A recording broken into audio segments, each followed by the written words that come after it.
All right, I think we can start now. So welcome to this session on effective crisis communication in the age of AI. My name is Iskren Lilov, and I'm the head of marketing and communications of Ruepoint, a global media intelligence company. And today's session is part of the initiative Measurement Month of the Association of Measurement and Evaluation of Communication, also known as AMEC.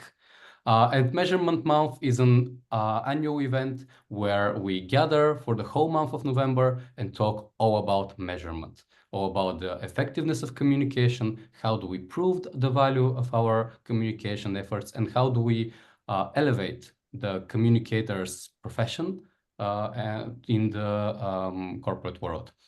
So alongside myself, I have two very known faces in the industry. I don't know if they even need an introduction, but I will do my best to do them justice. So Anna Adi and Christina Forsgaard. So Anna is a professor of corporate communications and PR at Quadriga University of Applied Sciences in Berlin, Germany. And she is also, very excitingly, the host of the Women in PR podcast, which has a new season out now. So after this webinar is over, quickly go and check it out. She promised me right before the session that they have some very interesting things coming up. So subscribe and follow how the podcast is coming along.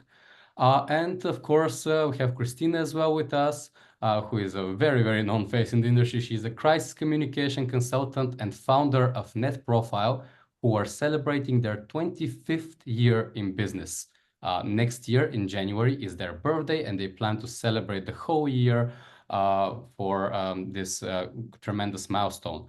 She's also recently won the Diamond of the Year award in Finland, which is a very special prize awarded to PR and communications professionals of the highest level in Finland. And she's also part of the PR Hall of Fame there. And she's the ethics chair of the International Communications Consultancy Organization, dealing with all things ethics in communication, not just AI, but also the ethics around AI. And last year, they came up with the Warsaw Principles for Ethical AI, and they published them online, so you can read that out as well. She's been instrumental in drafting those. So a few words before we start on why we chose this topic and why we think it's relevant now for communicators worldwide.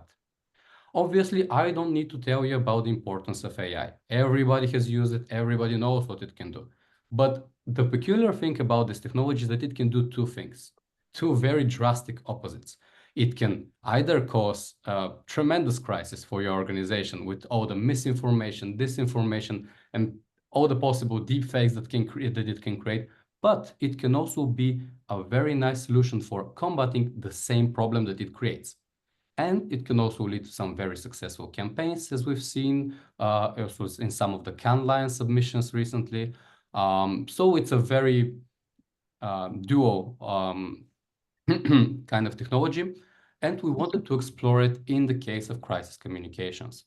At Ruepoint, obviously, we are very well aware of that as a media intelligence, media measurement company, where we focus our efforts on crisis monitoring, alerting, and helping PR practitioners stay on top of everything that is going on.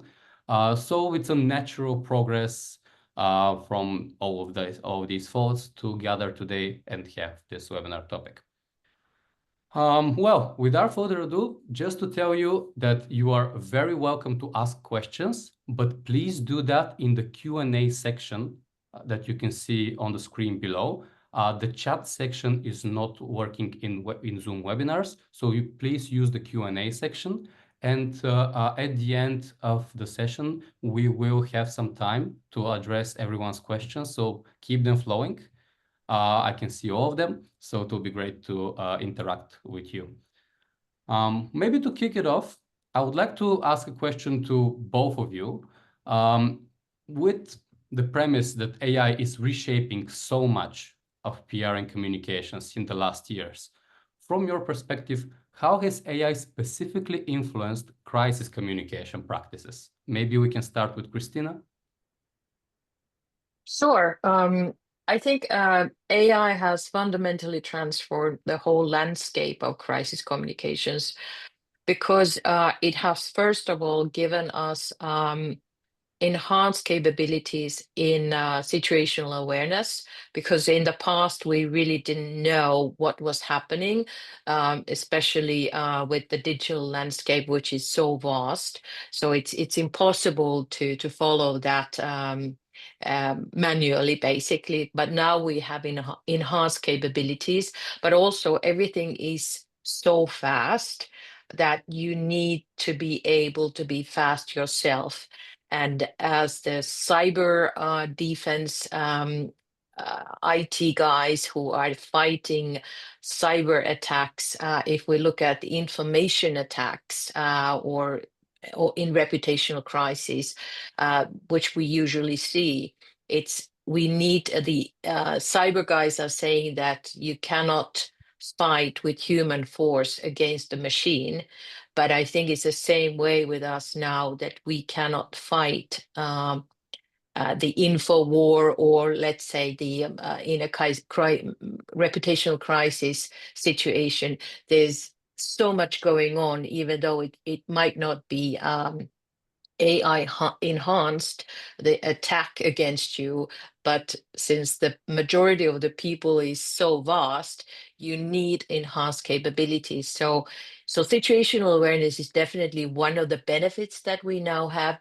But also, I would say that what is really dramatic are the amount of different kinds of threats that we see, which are enormous, and they are escalating every single day. So the threat factors are numerous at this point. Yeah, we can definitely see that as well in what our clients are experiencing and what they are trying to monitor and look for. Anna, what is your view on the topic as well? I think my view is a bit more philosophical, because I think with AI, so with that increased capability that you both are pointing to, we've seen questions about the role of public relations as a profession in itself, right? And what maybe in the past we've been trying to advocate for a function that is there for social good. All these new AI capabilities are showing that we haven't quite tackled the baseline of the conversation, which is, what do you do with persuasion when is instrumentalized? And so what these AI tools are enabling is for everybody with an opinion, and an opinion in this case, everybody with a strong opinion that they're willing to advocate for, is to create content in quantities that, as Christina pointed out, is difficult to manage, when you have just a single human perspective. So now you can see that as weaponizing particular points of view. You can also see that as a potential for polarization, increased polarization. But I think, that in itself means that we're going to have stronger invisible worlds and potentially unwilling parties to have any sort of a conversation. And yeah, that's potentially dangerous. If I may add just one more thing, there's a damn if you do, damn if you don't, right? And that, again, to me is philosophical, because public relations work has for too long, when it comes to measurement, and we talk about measurement and evaluation this month, has for too long appreciated and valued looking busy, and therefore creating loads of output, creating and things that could be quantified. And it's easier to quantify what you say, how many words you say, rather than listen to the other to the other person, let alone see the effect. And so as a result, because of that bad habit that we've inherited of producing loads, we are still using AI right now to produce loads, instead of taking a step back, trying to understand more, because now we have something and someone to help us navigate complexity. Interesting times ahead, I'd say. Definitely very interesting. So interesting that you mentioned also the increased rate of production of all that content, whether it's just normal, harmful, or just generic, as it usually is. Let's face it. Maybe a follow-up to Christina as well. Hearing about all this content production. So you consult a lot of organizations on their crisis preparedness, let's say. What are the biggest challenges that they are preparing for in the age of AI? Well, currently, I would say that the biggest challenge is that they are not preparing. So, I think we are still in a phase of sleepwalking into things, even though we have seen so many mistakes that companies are doing in the age of AI, or especially in any kind of crisis, even before. So, being prepared and understanding what kinds of things you might be facing um, is, I think, the biggest challenge at the moment. And I think sometimes I say this is quite funny that when I write scenarios for crisis communications scenario practicing, um, I try to be very creative based on the real stuff that I have seen, and then mix and match all kinds of things. But still, life is even funnier than we can think of. Every single day, there are new things that I didn't even realize that we should prepare for. So I think what we are now seeing is that we should actually use AI, all of us, to really look at the scenarios, what we should be planning for, because it's a great feature that it can hallucinate all kinds of things. It can be more wacky than me. so so so it can really hallucinate stuff that we don't even dare to think of, because the world surprises us all the time. And I think that is one of the things that um, is really challenging us at the moment. And also another thing is that because we are not really looking at the wacky things, we sort of try to think very logically about things, and things that are okay and fine, but not really wacky stuff. So we really this might sound a bit harsh to say, but I think we need to play a bit more, to be more creative, because the bad people are being very creative, and they are also using AI to get new ideas of how to do bad things for us. So I think be more creative, play a bit more. Extend your sort of capabilities beyond what is obvious, and then practice. We just had a simulation last week with a very prominent company here in Finland. And it was the first time the whole team, the management team and the communications people, practiced together. And even that practice was really, like, even they have a lot of homework afterwards, but now they actually had to work together, simulate a crisis, and they learned so much by just handling the whole thing, going over and discussing. Okay, and they were exchanging information of things that they did not know from their own organization, because of course it's not your discipline to know all kinds of things. So we challenged them to really share stuff, and that taught them a very, very good lesson, because in a real life situation, you need to know a lot. You need to be able to work with several people, because the attacks and the crises that we are now facing with AI are so vast and can hit you in many. Someone that now we see a deep fake of you, or a voice that sounds like you, sending us a message, or sending an email, or sending an email with malicious links, or creating false kinds of information of the history of the company. So you know, if you have just joined the company, would you know what the company has done in the past? Probably not. So you can be duped to think different things of the people around you. So I would say that we need a lot of preparing, a lot of working together in working with different scenarios, and a lot of help from AI to be able to be very, very quick. So those are the three things that I would put down here now. So I And gather a lot about learning, and I think Anna has a few points to say about that as a professor, teacher, and trying to instill those values in the next generation of PR professionals. I'm curious, Anna, how do you see the next generation of PR? Are they prepared for this? Do they want to learn? How do you add this to the curricular? How do you teach this? I teach executive MBAs, so I'm not sure if they're the next generation, they're this generation, right? Okay, of And course, yes. maybe the next generation is in those who probably will inherit or will fight for their position. But I've taken notes because I have so many things to say to what Christina was sharing.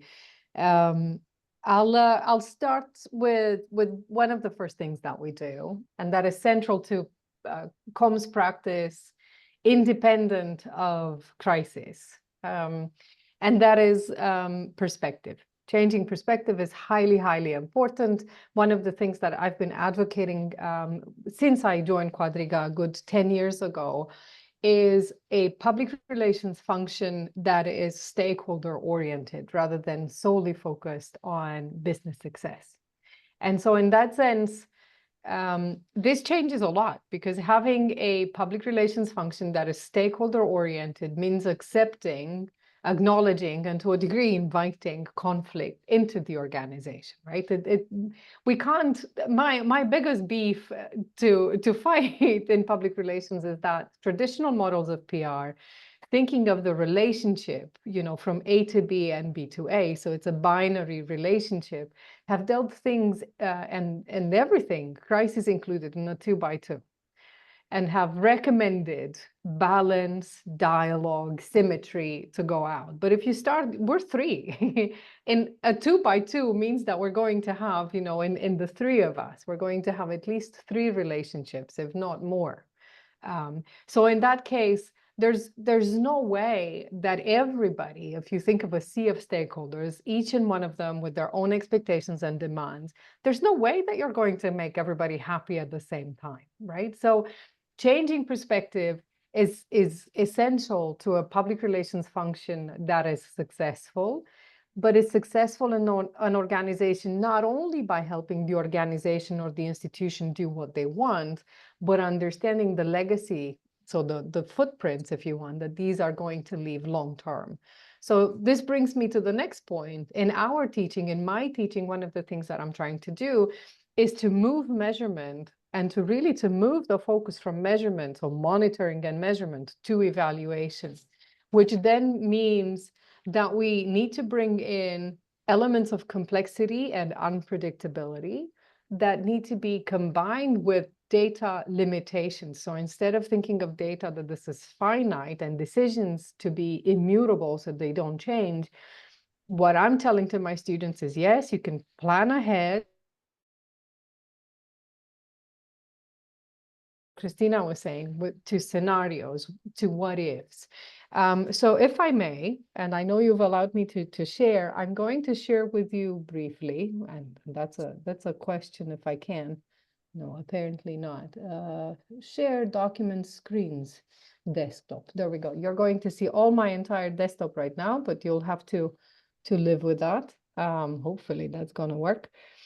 One of the things that I do teach into the classroom, and please note briefly if this is to be seen, is this new logic model. So this is built on what AMEC is doing. This is built on what Jim McNamara has been working with AMEC, right? From inputs to impact.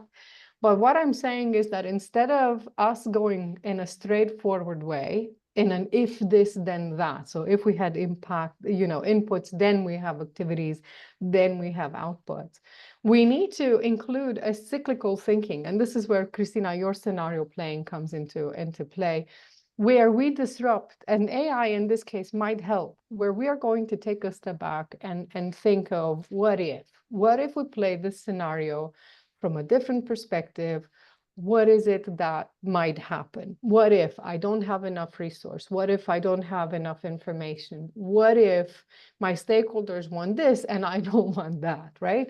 So even if you're at that point of asking what if at the beginning of the process, you're going to end up with at least 10 possibilities instead of one. You need to justify your choices in order to move forward, but that doesn't dismiss that that will leave in your background, in the back of your mind, what the options have been. Equally, one of the other things that we're advocating, and this is what we're working on, Thomas Tuchel and I right now, is to bring this what if you want, into a guide of AI-assisted reflective process, is to acknowledge time. And therefore, if you acknowledge time, you acknowledge the fact that not at every given point you have the same information, but we need to take decisions at every step, right? So those decisions are reflective of the time, the resource, and knowledge that we have. So this what if is prone to change, right? But what we're saying is that we need to be able to go back into our decision processes and see what we've decided and why. The other thing that I wanted to show you, because Christina, you talked about, deepfakes and whatnot. And I've said that we're so focused on producing. We're already seeing, and we're talking about, the major changes in AI. The major leap has been done last year in November 2023. The bigger conversations that we had were in June last year. And I can tell you that because May 2023, one of the students came to me and said, can you tell us a few things about this AI? Thanks a lot. What is this AI? But since this AI, look at that. If you go to Google image search, and Google image search is what we're searching for, right? Is these framing and taxonomies. So things that we pin as concepts that we associate to illustrations and images. If you look at the screen, out of those 20 pictures that you can see, more than a half of those of Israel, and I will pronounce his name really badly, but his song, more than half of those are AI generated. Now we know that some of those are AI generated because they still have the traces of AI generation. But if we're planning for a crisis, not only that some of these things are not going to be seen to us, but chances are that when we do see them, the illustrations are going to be photorealistic, and we might not be able to pick that up. So, okay, you're going to say, yeah, but you can train that. Yeah, we're playing with this in my classroom. We're playing with PR person working with AI. This is DALL-E. DALL-E, for instance, gives loads of examples of men in a technology environment. Which might be understandable, considering that men do work more with technology. This is the usual association, right? Men and STEM. However, public relations research indicates that in many places around the world is overpopulated, if you want, by women. There's 70% of women on average working in any part of the world. In Finland, we're talking about 90%, right? So in that case, yes, you can correct the prompt. It's called prompt injection. But this is where we end up into that conversation of taking sides, right? I've understood perspective.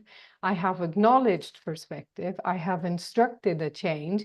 Yet I have, if you want, inflicted my own worldview, in this case, influenced by the research that I have and I have access to, and therefore have changed the future potentially. I mean, more and more my students are seeing women working with technology when we ask for a PR person and not just a male representative. So just to summarize, perspective is highly, highly important. And this is what we're trying to train. We're trying to train by bringing stakeholder mapping and analysis, but also doing stakeholder mapping and analysis from different perspectives. And I'll show you just one more thing. We do role play, among other things. This is something that I've created for my classroom. Is just one example where, we have a wider case study. There's, good company, bad company, sort of traditional views in this case.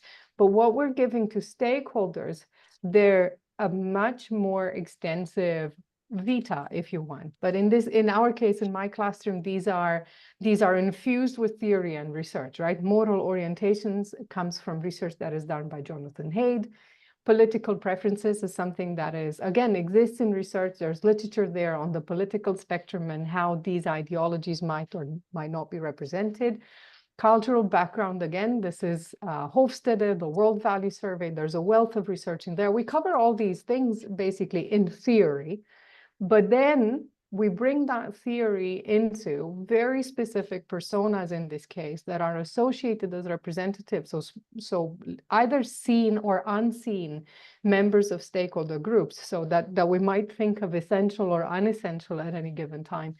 And we play with my students in this case in two ways. Either I ask them to put themselves into the shoes of this person, which sometimes, it's in itself a great exercise, or I ask them to try to research such a person from their own perspective. Both of them are incredibly useful because, as Christina said, they're digging into bringing out the things that we take for granted. So each and one of my students, including myself, we take for granted as being normal, as being, familiar, as being acceptable practice. My view in this case is that nobody is normal. Everybody is themselves. The normal is what we agree that is accepted and familiar. So these are the things that I'm using in the classroom. I know it's a lot, but if you want to follow up on any of these, more than happy. Christina, you do this in practice. I find my way, theoretically navigating through these. Now I need to figure out a way to stop this, to stop sharing the screen. No, there we go, and come back to you. Thank you. That Thank you was so much. that was very enlightening. Thanks, Anna, for sharing that. Yes. Thank you, Anna. This has really been like very practical and very interesting. And on a very perfect segue to our practical part of our discussion, because you already started it, and I think that's a great to transition there, is no AI and challenge and a tool, as we started in the beginning. Do you have, obviously Anna already showed some of her technologies and techniques, but would you like to share any of yours, for example, Christina, that you would recommend for managing specifically AI-driven crises? And, do you have a certain favorite tools, certain favorite strategies for this? Well, I mainly deal with cyber crisis. Of course, AI plays a role in those as well, but it's in a much deeper level.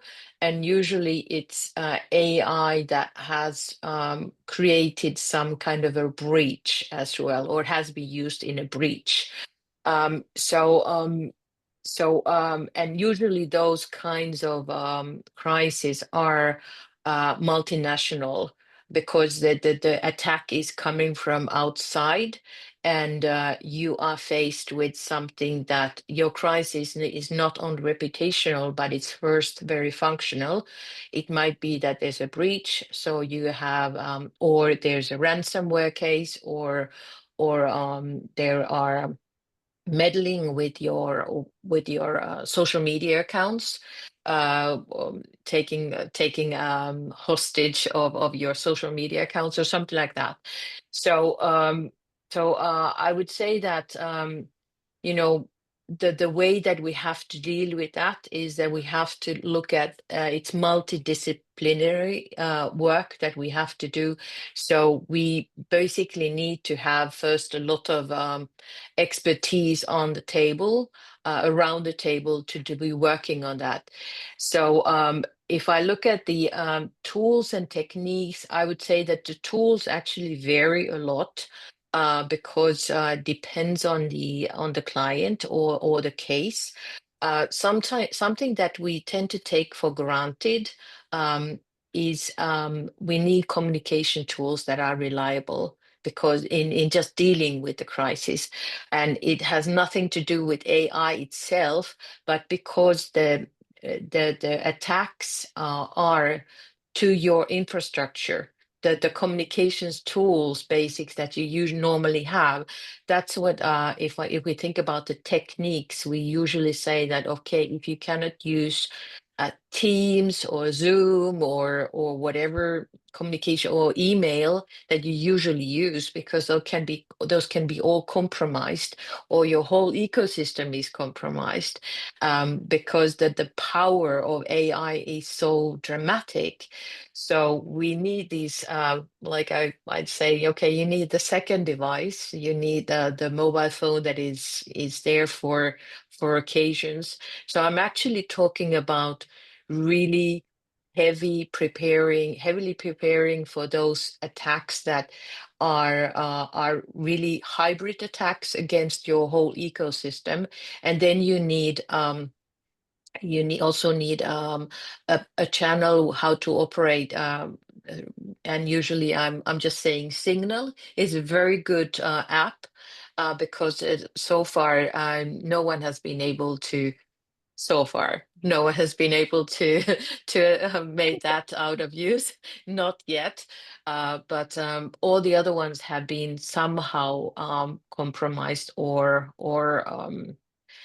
someone has been successful in infiltrating into those systems.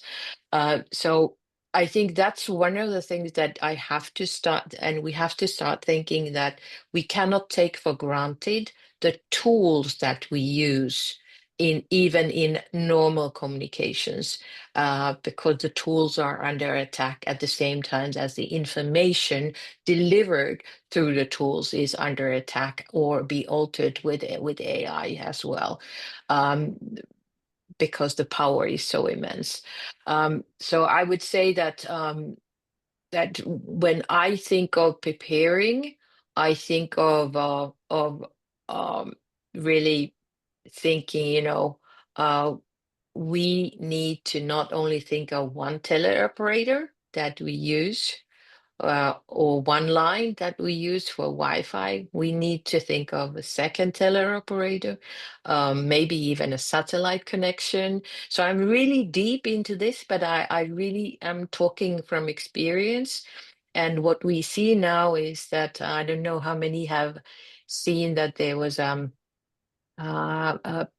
plane crash in, was it in, sorry, Lithuania? Was Lithuania, it Lithuania? Because the meddling with the what's the GPS system, and we see that here in Finland all the time as well.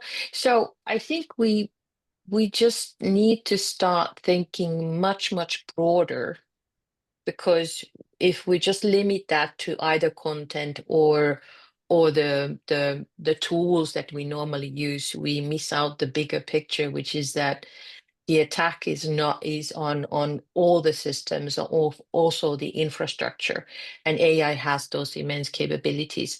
So backup systems is something that we now are working on, and also of course we try to see that how we can preserve some AI capabilities at the same time, because it is a powerful tool for us to be operating if we have those capabilities. So sorry to be sounding so gloomy, but where I come from, the world does not look so nice at the moment.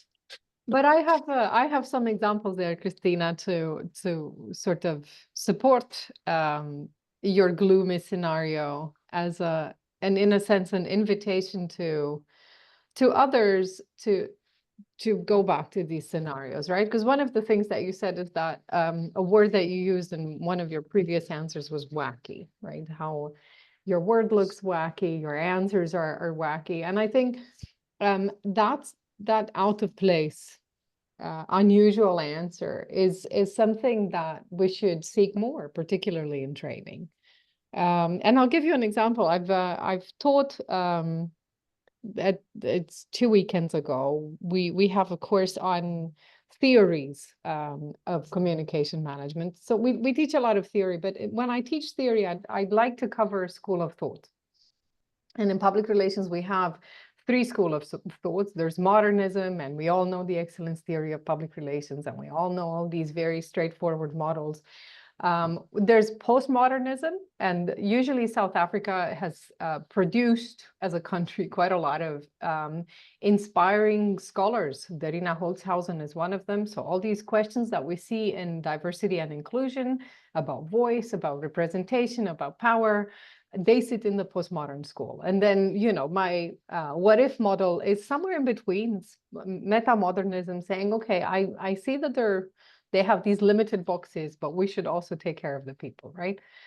And to do that, I give students scenarios. Now, they're very, very old, right? If you think of Greenpeace having this campaign where Ken dumps Barbie, this is before the Barbie movie. We're talking about 10 years ago, right? Internet history, if you want.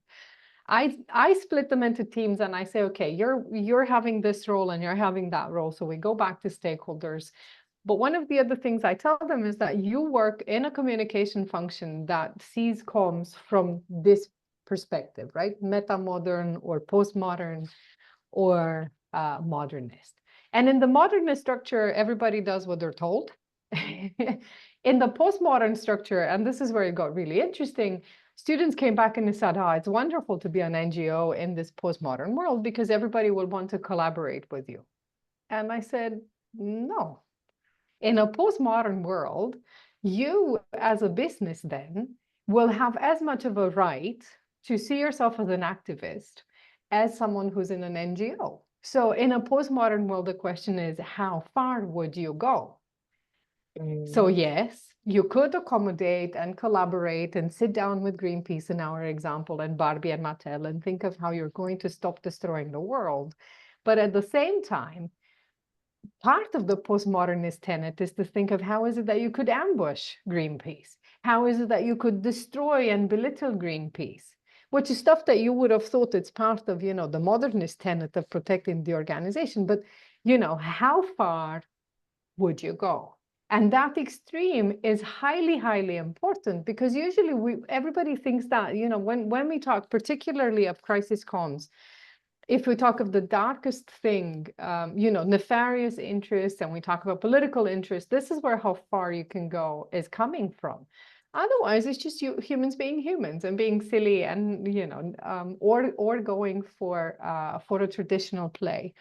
Having said this, one of the other examples, and it's absolutely fascinating. We have in Berlin, it's called a Museum for Communication or of Communication. And there we get lost in translation. But they have part of the exhibits of a pneumatic tube post. You know, if you watch Paddington, you know that, you know, they have this sort of letter that goes in a tube and it goes through a fantastic system. That proves to be still the safest communication system in Germany when it comes to either hospitals or politics. Because guess what? Tampering with these tubes, wherever they're hidden, is incredibly difficult, right? So people in Germany, whether it is hospitals and we're looking at, you know, drugs that need to be kept on the wraps, or if it's political processes, would still keep those, it's called a Ruepoint, it's a pneumatic post, would keep that in place. And it's highly important to go back to this idea of what is it that I want to achieve, but also who is it around me in this world of noise. And we're so much assuming that everybody is going to have access to devices, that everybody will have access to the internet, and that everybody will be able to use these things should they fall. Right? And it's silly. I'll just allow me to tell you one more story because that was so funny. I sat into an AI workshop and there was a team who came to highlight how wonderful Copilot is. Fantastic, right? Oh, look at all those wonderful themes. Let's imagine we're going to have our IT systems falling. And I was like, okay, let's see that with Copilot. How is that going to work? So the IT team was so absolutely, you know, excited. And they said, look, in Copilot, I'm going to open Teams and I'm going to highlight all these people. And, you know, I'm going to copy so-and-so and it will draft me my message and ta-da, look, it's all done in 5 minutes. And I sat there thinking, if you have an internet outage, none of that will bloody work. Not to mention that it's good that you've done this for an exercise and you can figure how you can tag and co-pilot, but not to mention that not only will that system not work, chances are none of your other systems are either. So unless you have, as you pointed out, some screens for some reason that are just screens and they're not connected with all these other things, your exercise just shows you that you haven't thought this through. But very, very interesting, you know, how you've done it. So I think, again, going back to what you've said, being so excited about what technology can do, it also shows us how utterly dependent we are. And I love it. I work with technology every day. But sometimes, you know, I take a step back and I think, could I still do these things without any of this? And how would my life look like? Equally, you know, are we going all medieval then back to back to tents, arrows, and swords? But if you want to prepare for that, then I think that's the tenet. That's exactly what you said. What's the worst that can happen? What is the extreme I could take this to?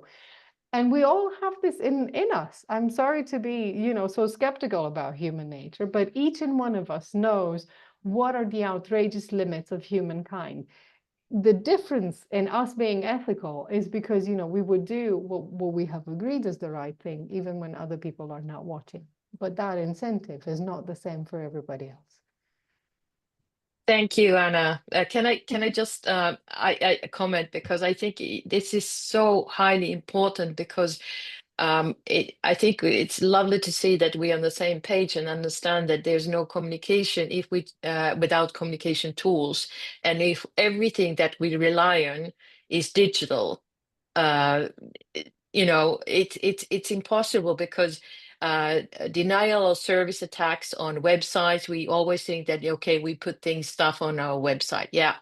Yeah, let's kill your website. That's easy to do.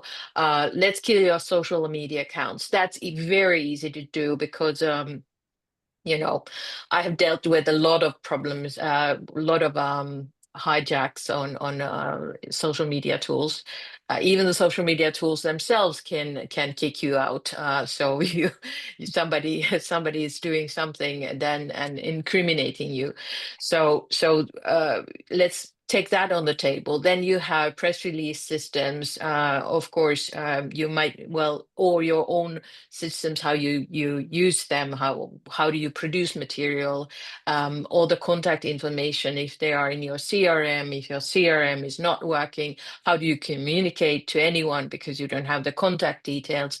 So it's so easy for us to think that in the age of AI, we just prepare with all the tools that we have.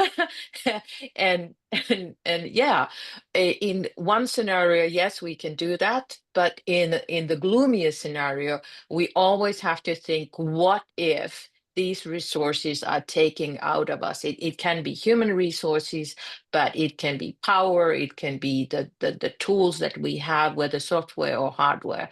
And I think if we look at the really harsh scenarios at the moment, and how vulnerable basically a lot of the tools are that we rely on, I think we have to, in the age of AI, we really have to prepare for brick and mortar, like pigeons or pneumonic tubes, because yes, they are much more reliable, or just humans meeting humans and delivering something in real life. So yes, I think all of these scenarios need to be in the back of our heads, because the destruction that AI can cause, and with hybrid brick and mortar attacks as well, is really phenomenal. Thank you, Anna. Yes, I think. But I'll go back to you, and then Iskren, maybe you can enlighten us on how you see it on your clients and in your work. We've also talked about trust, right? Trust has to do, I mean, again, when I teach trust as an academic, I see it a bit more complex. There are actually 3 different layers of trust. We talk about interpersonal trust, then we talk about institutional trust, which has to do with the reliability of systems. And then societal trust is something that is in between culture and and practice, right? And we seem, you and I, Iskren, we start way lower on the scale of trusting.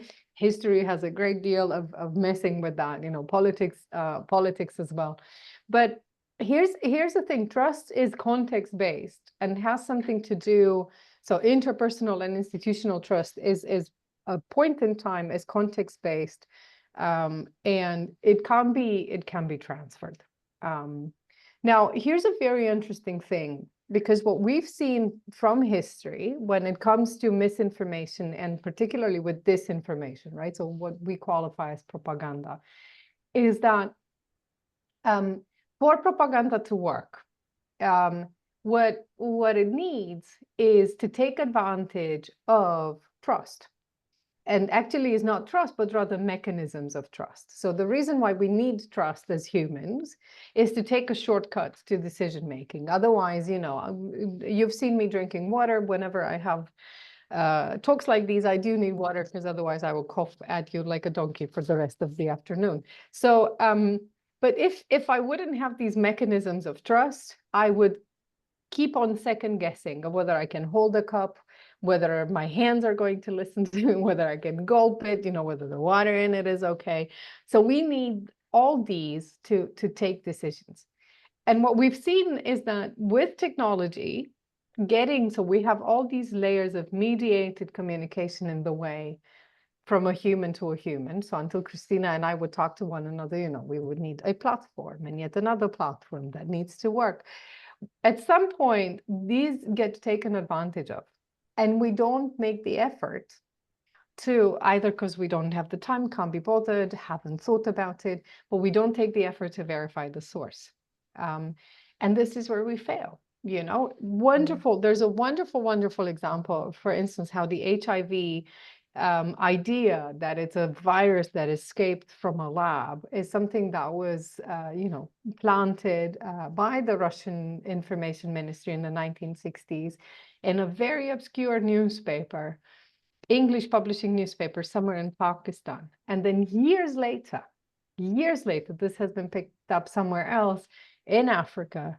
And then further on, replicated using scientists who were supportive, of this idea.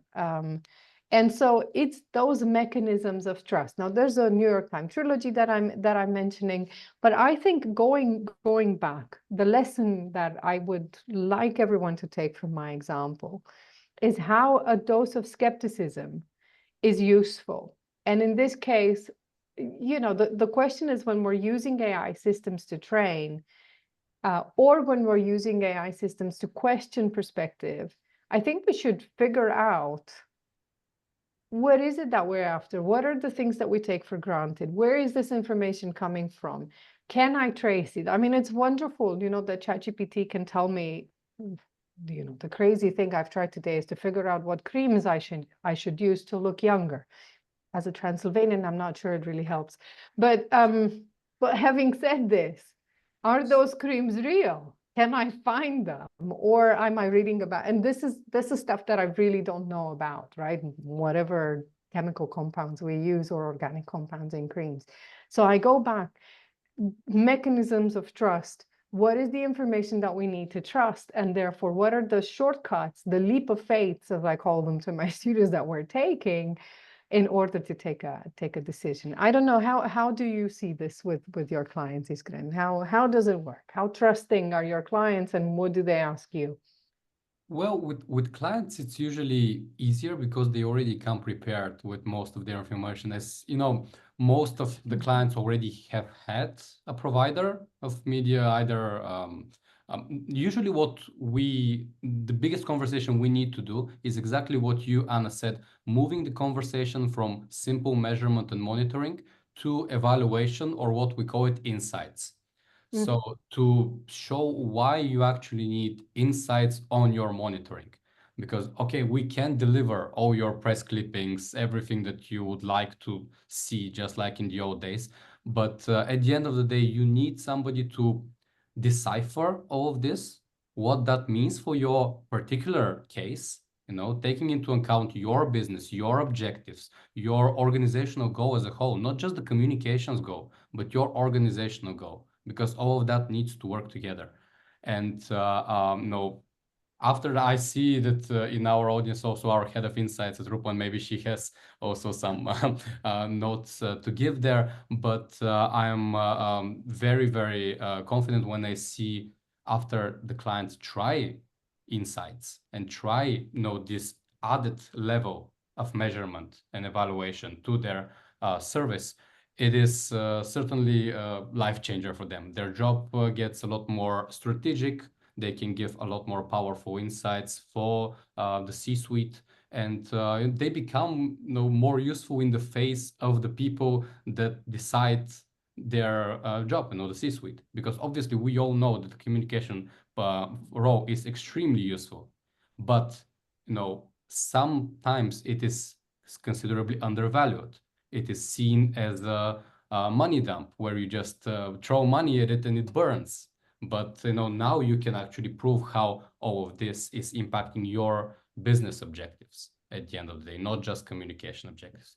And I think that's very important. And obviously, crisis handling is one part of it. But general, if you are blessed to have a brand that doesn't have crisis that often, which is, we at least are blessed with that. But if our clients are like that, they still find a lot of value in just showing that they can reach those organizational objective targets.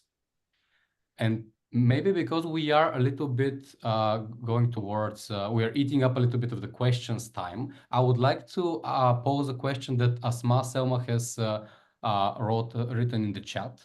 Are there any tools to help us manage a crisis that came from an AI attack? Like, for example, what can we do when managing a crisis because of a false image AI generated?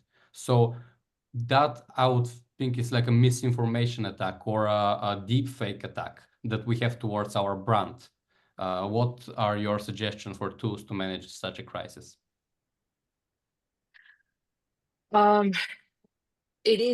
I think the landscape is now changing all the time. So telling exact tool, I don't think I can give an answer to that. Because first of all, if we know if something is really, really fake, there are now several tools that can actually validate if an image, for instance, is not correct or is has been manipulated artificially. But of course, they all cost a lot of money and they are in professional use.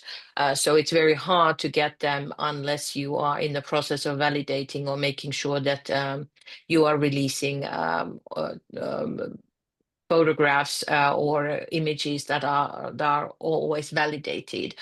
Media houses are now using these tools quite often, but I cannot really name you the names because unfortunately I don't even remember, but I at least know two that I have heard of.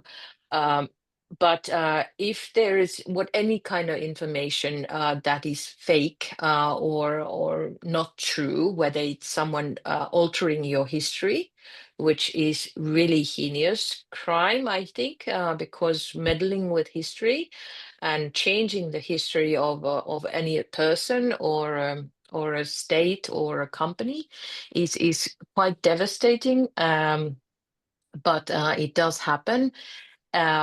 I think the one thing that you should be doing is actually prepare yourself for the fact that even your history and the obvious facts that we kind of know to be true can be altered. So always try to bring parts of history with your messaging and with your actions so that you are enforcing what we know to be the legacy of where you come from, so that a lot of people actually know it. So in this era, I think we all need to start looking at reputation, whether it's personal reputation or company reputation or country reputation. We all have to start embracing that and make sure that many people know what you stand for, so they cannot be duped with false information of you, or at least if they have some sense of critical thinking, they immediately think that this cannot be true. So you get the benefit of doubt in that case. But of course, you have to call it out, but not only yourself, but also with the help of others. And I think this is very, very important, especially with political issues, because politics it's a rocky road. Politics is, I think they're all blondes in the worst kind of meaning, that they forget things. They forget what they say, what they said yesterday, or the promises that they made. So politics is somewhat kind of Teletubby kind of thing. Every day is like everything new and everything shining and everything is promising. But what we did yesterday, well, we tend to forget or want to forget.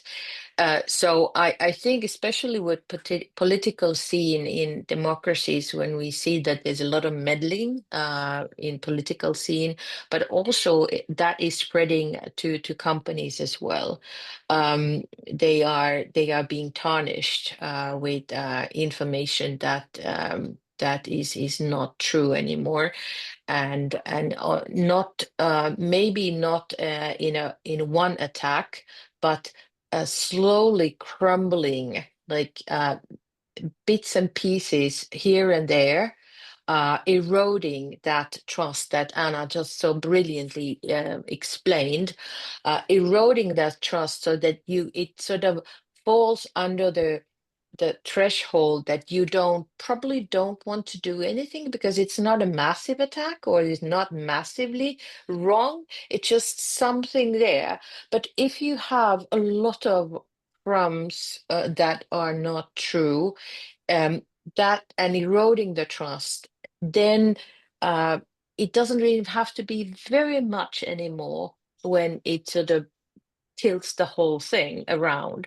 So I would say that we have to monitor our reputation all the time. That is like the key there. And also call it out, even the small cracks that are trying to erode the trust, call it out. Also find people who can stand with you and correct it.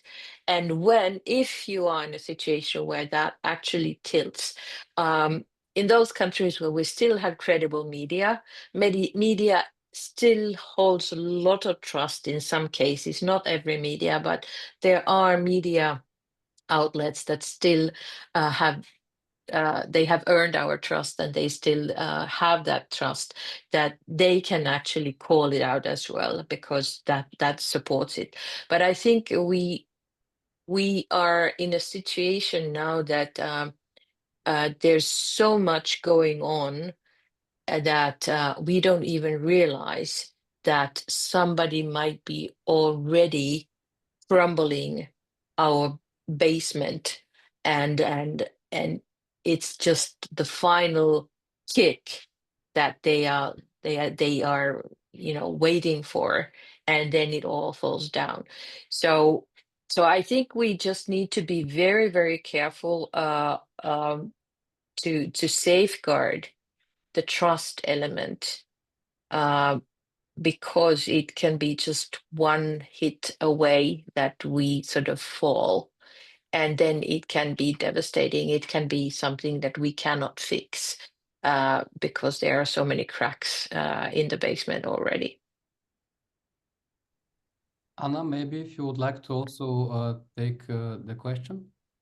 I've been checking the internet, so I'm going to write down a few things in the chat. But very important is to demystify, so to correct the information. In this case, of course, what I've sent is an article from NPR, from LifeKit, that mentions a SIFT framework. So in this case, I think it's important for you to figure out if that is a case of an image that has been generated with an AI that it has no relevance. So in this case, you know, you use this SIFT framework that has to do with stop, identify, find the source, and think of context. However, one of the other things that is really important is to create networks of support. So fact-checking is really, really important. Correcting the information is highly important. But one of the things that you need to take from research, and that is John Cook. John Cook has done a lot of research on misinformation, is that it's not enough to just dismiss. So to say this image is, you know, this is the right image. This is what we would do, right? So traditionally, when I went to school in crisis comms, we were told never to repeat the wrong information that someone might point at us. It's according to newer research, you have to repeat that and correct it and tell why. So there's this process, and the reason being that in our minds we have an image, and we basically have to take that image out and replace it. So if you don't do that, then what we're going to do, you know, in our heads, we're going to shift these two images next to one another. So according to this theory, then, what you need to do is use the wrong image in tandem with what's the correct image and tag them accordingly and say this not, but this not, but this, to the level that you might have to flush out, to flood out that, that image. Having said this, it's very, very difficult because not everything on the internet you see, and we go back to that point of perspective. We've seen in recent elections throughout Europe, surprising results coming from different political candidates. We've had crises emerging in organizations from very surprising places, and that is because those are very valued-driven communities where, you know, us as communicators or advisors might not necessarily align to, and therefore we find this morally abhorrent to even look into. And that's, I think, a big challenge. So hopefully that helps. I've, as I said, I've added it into the chat. Iskren can share these later for whoever else is interested. And of course, you can find us on LinkedIn for any other questions that might pop up. Hopefully that answers. Thank you, Anna, for sharing those. I think I'd like to add something there that which is a bit problematic, because we have a lot of dark social networks, which we obviously don't know what is happening there, and we cannot monitor that. So that's why we get these really surprising things, because in dark social networks, you can actually share a lot of disinformation and misinformation, and create some kind of alternate reality, and then you see the results in many surprising ways. But I think another thing that is really part of this equation is that you cannot unsee that, and the problem is that if you have seen something, you cannot unsee it. And like you said, Anna, you if you have the real and the fake, like, you know, it has been altered, yeah, then you can see the difference. But you know, you don't have of something, you don't have the real, because the whole thing is fake. So you cannot you cannot alter that. And I think the problem is that people are now scrolling so quickly with different devices and different platforms, and they see so much information that they never stop thinking whether this is real or not, or if it's working on their biases. So if it's just endorsing what you already think, you just immediately, you know, it's just supporting the whole thing that you're thinking. So you just take it as it is. And sometimes people say that, yeah, well, it didn't really happen, that, but it could have been. It could have been like this. And that's why you say that, yeah, it could have been, like, wherever, whatever it could have been. Well, no one's taking the picture, but it could have looked like this. And I think it's this is really devastating. And I used one sort of a thought, kind of a play that, what do we know about history? We look at the old paintings that have been created of historical events, and we think that, okay, this is how it used to look like when Napoleon was in the battlefield, or people used to look like this because we have seen pictures, historical pictures, like from some time, or women used to look certain way, or the Greek statues, men looked with, all men had great abs, obviously, during the ancient times, uh, and they were gods and goddesses. We have created this afterwards, and now we are creating something that is also fake, but it is still changing the way we think, even though we try to fight it. And I think this is something that we just have to acknowledge, and we can use these old historical paintings as a reminder that no, obviously, Napoleon was not doing this in the battlefield. It's just a painting trying to represent it. So I think we now live in an era that we actually start thinking that yeah, the reality is very different from the pictures that represent it. Um, and of course, even the videos are just representation, but not reality. And I think this is a good reminder that we have to have our guards up all the time, and look at things with a grain of salt and say, yeah, well, close to reality, but I still, have to do my I have to have my better judgment here, and think, is this real, or is it just representing something? I think this is a very powerful message. And, I really don't like this quote, but I have to say it that the post-truth world is here. Because I don't like it just because I don't want it to happen, but it is obviously happening. And what we as communicators should remember is that we shouldn't let it become to a point where the truth doesn't matter anymore. And it's such a post-truth world that the truth has no point anymore. Well, we all always have to remember that entertainment is part of and our imagination. Let's embrace those as well. So even though I'd like to end it not in a gloomy note, but also to see that we need these thought-provoking things to be entertained as well, and laughing, and imagination, and looking to the future, what might be.